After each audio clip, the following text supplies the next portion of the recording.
कुशीनगर जिले के कप्तानगंज तहसील परिसर में उस समय हड़कंप मच गया जब एंटी करप्शन गोरखपुर की टीम पहुंची, जहां एंटी करप्शन टीम ने कानगो बशीर को घूस लेते रंगे हाथों गिरफ्तार किया। जमीन के पैमाइश में घूस मांगने से परेशान होकर ब्रह्मदेव सिंह ने गोरखपुर एंटी करप्शन टीम से शिकायत की थी। उसी को लेकर एंटी करप्शन टीम आज कप्तानगंज तहसील क्षेत्र में पहुंची, जहां बशीर अहमद कानगो को घूस लेते रंगे हाथों गिरफ्तार किया। आपको बता दें कि कप्तानगंज तहसील क्षेत्र के सौरौना निवासी ब्रह्मदेव पांडे ने परेशान होकर एंटी करप्शन टीम से शिकायत की। कानगो बशीर द्वारा जमीन पैमाइश के नाम पर 1 साल से तरह तरह के बहाना बनाकर टाला जा रहा था। शिकायतकर्ता ने आरोप लगाया है कि जमीन नापने के नाम पर कानगो बशीर द्वारा पैसे की मांग की जा रही थी। नहीं देने पर 1 साल से बहाना बनाकर टरकाया जा रहा था, जिसकी शिकायत उन्होंने गोरखपुर एंटी करप्शन टीम से की थी, जो मौके पर पहुंचकर बशीर अहमद कानगो को रंगे हाथों गिरफ्तार किया। इसमें हम साल भर के पहले इनको कानगो साहब समझ रहे हैं कि पैसा 18,000 दे दिए कि हमारा पैमाइश कर दिए, 20,000 मांगे। हम कहे कि जिस दिन हमारा चेक आप फाइनल करिएगा साल भर से, कि हमारा जिस दिन आप फाइनल कर दीजिएगा उसी दिन हम आपका पैसा 2,000 वो भी दे देंगे। तो ये एक दिन नापने के लिए गए, 6 डिसमिल हमको कम नाप के दे रहे हैं। हमने कहा कि फिर जब साल भर की पैमाइश है, साल भर की पैमाइश है, आप 6 डिसमिल कम क्यों दे, हमको फील्ड बुक दे दीजिए। तो साल भर से न फील्ड बुक दे रहे हैं, कुछ दिन बस करते 1 हफ्ते के बाद आइए, 1 हफ्ते के बाद आइए। जब मैं तंग आ गया तो करप्शन विभाग में गया और अपनी शिकायत की, सर ऐसे ऐसे हमारे ऊपर 6 डिसमिल हमको कम दे रहे हैं। करप्शन विभाग हमको बताया कि ऐसे ऐसे आपको कार्रवाई करनी है, जब आप कार्रवाई कर देंगे तो हम ये कार्रवाई आपको। पहले आप किसी अधिकारी के पास भी गए थे कि हमको 6 डिसमिल कम कर दें? एसडीएम को 2 बार 3 बार दरखास्त दिया, वर्तमान एसडीएम को।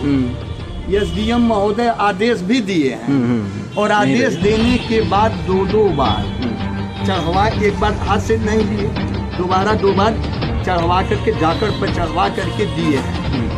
उसके बाद भी ये कोई कार्रवाई 7 दिन के बाद आओ, 70 रुपये नहीं हो रहा, हम 8 दिन के बाद। कितना दिनों से लंबित था मामला? 1 साल के पहले इनको पैमाइश का आज क्या हुआ है? फाइल दे दिए। आज क्या हुआ है? आज यही हुआ है कि बुलाए हैं कि हमको 5,000 रुपया दीजिए, और जब वो पैसा दिया गया है तो विभाग साथ थे, इनको अरेस्ट कर लिया। किसी प्राइवेट लड़के को भी लाए हैं क्या? किसी और लड़के को भी लाए हैं लोग? नहीं, उन्हीं का आदमी है, मुंशी अग्रवाल। आपका नाम? ब्रह्मदेव पांडे। Thank you. वहीं इस घटना को लेकर तहसील के कर्मचारियों में काफी रोष देखने को मिल रहा है। पता चला है कि एंटी करप्शन वाले आए हैं तो हम लोग तुरंत पहुंचे हैं मौके पर, लेकिन पहुंचने से पहले एंटी करप्शन की टीम ने कानगो साहब को उठा लिया है ज़बरदस्ती। वहाँ पे आसपास जो लेखपाल से उनसे वार्ता हुई, बताया गया है कि किसी ने पैसा छुआ नहीं। हम लोग कप्तानगंज से सीधे रामपुरा थाने पाए हैं। अंदर जा करके एंटी करप्शन टीम से हमने बोला है कि मैं अपने स्टाफ से मिलना चाहता हूँ, उन्होंने अनुमति दी है। अध्यक्ष और मंत्री जाके कानगो साहब से मिले हैं, वार्ता भी हुई है। कानगो साहब ने साफ कहा है कि मैंने पैसा नहीं लिया, उन्होंने भी इनकार किया है पैसा अगर नहीं लिया, लेकिन बात तो हुई है, मोबाइल पे रिकॉर्डिंग है, बात हुई है कि पैसा लेन देन का रिकॉर्डिंग हुआ है। हाँ, तो हमने इस पर भी कहा है कि ये रिकॉर्डिंग का मालिक आप नहीं है, हमारा डीएम और एसडीएम। अगर रिकॉर्डिंग होता है तो हमारा डीएम या एसडीएम उसको पनिशमेंट देगा, सस्पेंड करेगा, जो करेगा। आप ज़बरदस्ती क्यों उठा लाए हैं? तो उन्होंने संख्या बल उनकी, हम लोग 2 लोग थे, वो लगे हैं अंदर डराने धमकाने कि तुम हमको समझाओगे, तुम हमको बताओगे, इस टाइप के कहकर धमकाने लगे हैं लोग। लेकिन मेरे कानून साहब बेकसूर, उन्होंने स्वयं कहा है कि और लड़का बैठा हुआ है जिसने पैसा लिया। अब प्राइवेट आदमी की गवाही अगर आप मानते हैं, वो कुछ भी कह सकता, हो सकता उन लोगों को चढ़ा के लाए हो, उन्हीं का आदमी हो।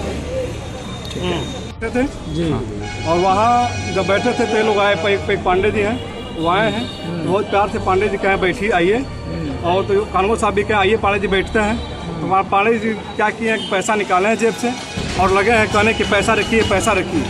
जबकि पैसा कानगो द्वारा चाहे किसी भी द्वारा पैसा नहीं पकड़ा गया, अपने हाथ से खर्च नहीं किया गया है। बगल में एक लड़का था, पता नहीं कहाँ कराने वाला था, वह पैसा पकड़ा, उसको उन्होंने लेन देन किया है। जबकि कानगो और लेखपाल द्वारा किसी तरह की कोई पैसा नहीं पकड़ा गया है। एंटी करप्शन टीम ने कहीं न कहीं जबरदस्ती कर रही थी कि आप पकड़िए पकड़िए और उस करके और उनको लेकर के उठा के आइए। यही सत्य है, ना ही उनसे पैसा मांगा ना ही कुछ कहा गया। वह जबरदस्ती पैसा दे रहे थे गिन करके, और बगल में कोई लड़का पता नहीं कहाँ का था उसको उन्होंने पैसा दे रहा था। क्या वो लड़का एंटी करप्शन टीम के हाथ लगा है या फिर वो चला गया है? वो लड़का शायद है कि क्या कर रहा है नहीं जाना, शायद है यहाँ पे, लेकिन उसके बारे में कोई जानकारी इस तरह की नहीं। आपका नाम? जो हमारे संबंध सही है नहीं भाई। आपका नाम? आपका नाम सुबोध है।